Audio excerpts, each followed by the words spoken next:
G'day, Willie here. Today we're on the trail of the giant Japanese Hornet, and fortunately we don't have to go too far. We're just gonna stick in the backyard. I've had a few baits set up for the last couple of months, and today let's check out our bounty.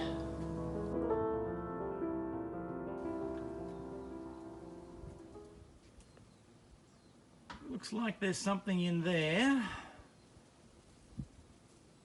That's a homemade bait. For scientific purposes of comparison, here's a bait from the shops. We'll check out what we've got in there too. Ooh. Something big back there. These homemade ones often catch a few geckos as well. Sorry, little fellas.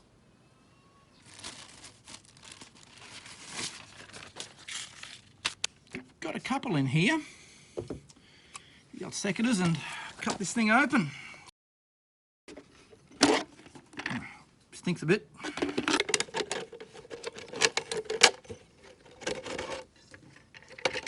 All right. Get off there, you bloody mongrel.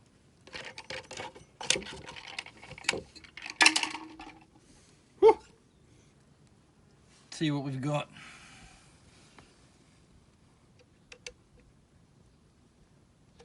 Come here, you. He's only a little fella.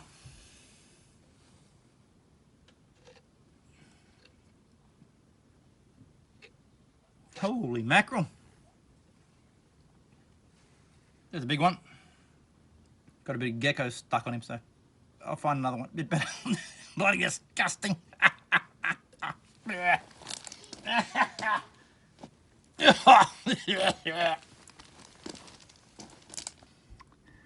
Well, that's number one. Only a little fellow of some kind.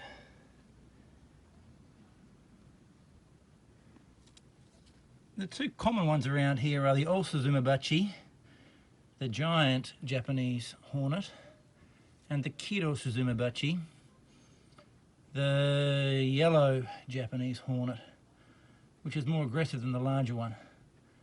But they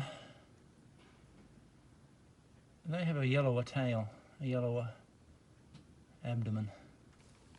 Let's check out the home centre bait. We can reuse this one. See what we got in here. Holy hell! Wow! Check this fella out. He's a little bit rotten.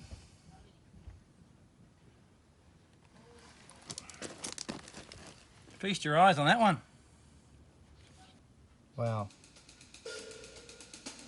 And it's a big fella. Big fella? Actually probably a queen.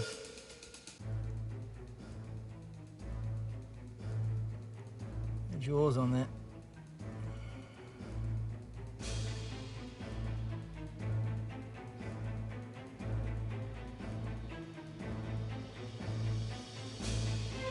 Pretty amazing.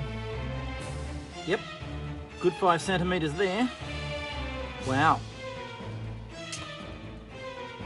Let's check out the baits at the front of the house.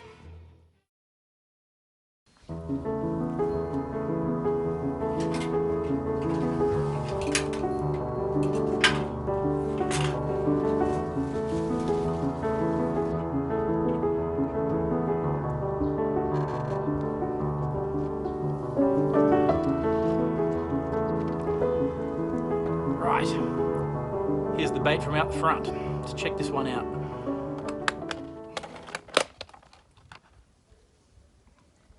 Wow, look at that. Holy mackerels. Crikeys. Let's go from smallest to biggest.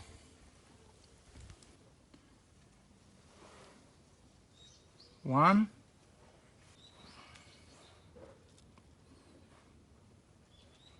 Two.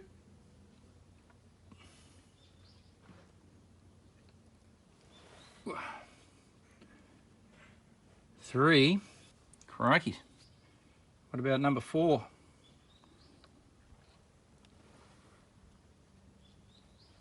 You sit up there like that.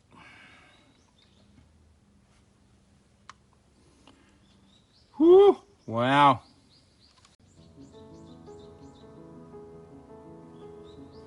So if you want to make a trap for yourself, the best thing to do is get yourself 2 litres of grape Fanta, pour most of the contents out, leave maybe 2 or 3 inches of the soda in the bottom of the bottle, add in two or so tablespoons of brown sugar and a good dash of sweet potato spirit, shochu they call it. I guess vodka would do the same kind of trick. And cut an H pattern in the towards the top of the bottle.